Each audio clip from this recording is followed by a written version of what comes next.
a person's successful if they know where they are and they know where they're going and they're progressively moving in that direction.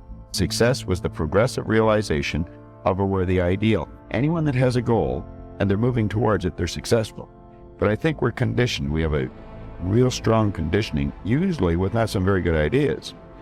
Because we lack awareness or understanding of who we are, we're totally locked into a physical world, and we let things outside of us control us. 95% of the population are reacting to life. They're not really living at all. Philosophy, as I taught the last time I was here, philosophy, in my personal opinion, is the major determining factor in how your life works out. Philosophy, the major determining factor in how your life works out. To form our philosophy, you gotta think, gotta use your mind, gotta process ideas.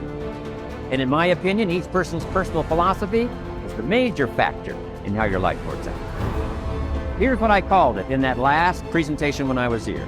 It's called the set of the sail. Each person's personal philosophy is like the set of the sail. Now, I used to think it was circumstances that ordered my life. I used to blame the traffic, the weather, used to blame circumstances. So I figured that, my future was going to be tied to what everybody else was arranging, the economy.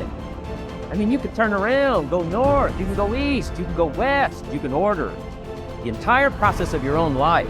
And we do that by the way we think. We do that by exercising our mind. We do that by processing ideas and come up with a better philosophy, a better strategy for our life, goals for the future, okay?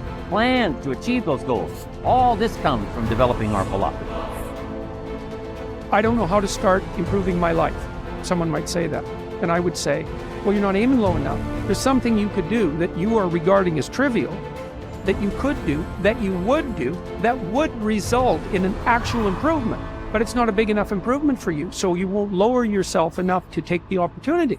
The point is, your best strategic position is, how am I insufficient and how can I rectify that? That's what you've got. And the thing is, you are insufficient and you could rectify it. Both of those are within your grasp. If you aim low enough. Time and dedication. It takes a willingness to accept that you're not yet good enough. It takes the ability to stare at the places that you know that you're weak, to really look at those things and not let it affect your sense of self-esteem and not let it affect your sense of self-worth, so that you can still get the momentum going. But you have to understand that in the beginning, we're all terrible. Remember, little achievements lead to confidence that conquers guilt. Then buy up every challenge to reach your goal. You can now handle it. The winter, the spring, the harvest. Bring a new zeal to every problem, to every fear, to every opportunity. The inspiration from it all and the immediate and future progress that will someday give you a view from the top of your goals, your adventure, and your achievements. Most people get their motivational intuition through gut feelings. Thinking things through often prevents us from digging deeper and following our intuition. Those who consider themselves realists tend to see their objectives with a practical approach. For them, listening to their gut feeling is trivial, even fearful.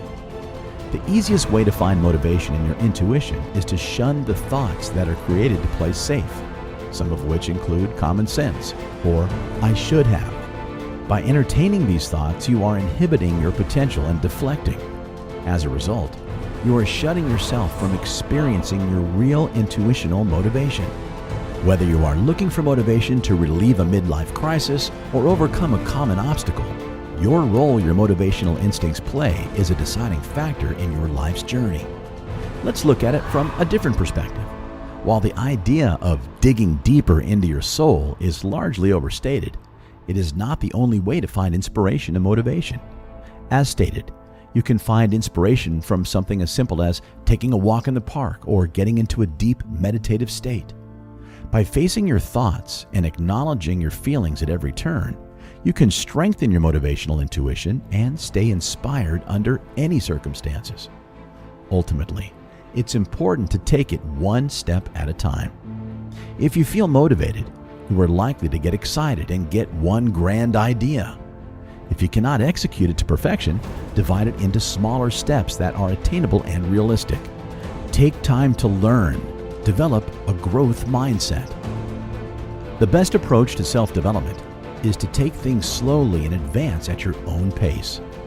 The gravest mistake you can make is focusing on quick fixes. Your success can only be achieved with consistent, gradual change, which comes with developing a solid growth mindset. Despite different temperaments, learning abilities, skills, and talents, most of us can develop a growth mindset to stimulate our personal development. Fixed versus growth mindset. The first step in cultivating a growth mindset is learning to distinguish it from a fixed mindset. A person with a fixed mindset is often stuck with preconceived notions and is unable to grow from their experiences. They may suffer from creative blocks or fail to find inspiration. In extreme cases, they may develop mental health conditions such as chronic anxiety and depression. Having a fixed mindset inhibits not only your mental health, but also your growth potential. If you cannot accept constructive criticism, are threatened by other people's successes, or tend to give up easily, chances are you have a fixed mindset. By contrast, developing a growth mindset allows you to embrace challenges and enrich your curiosity. You are eager to find inspiration, learn, and accept criticism without taking offense. The best way to stay motivated and avoid repeating the same mistakes is by reflecting on your past.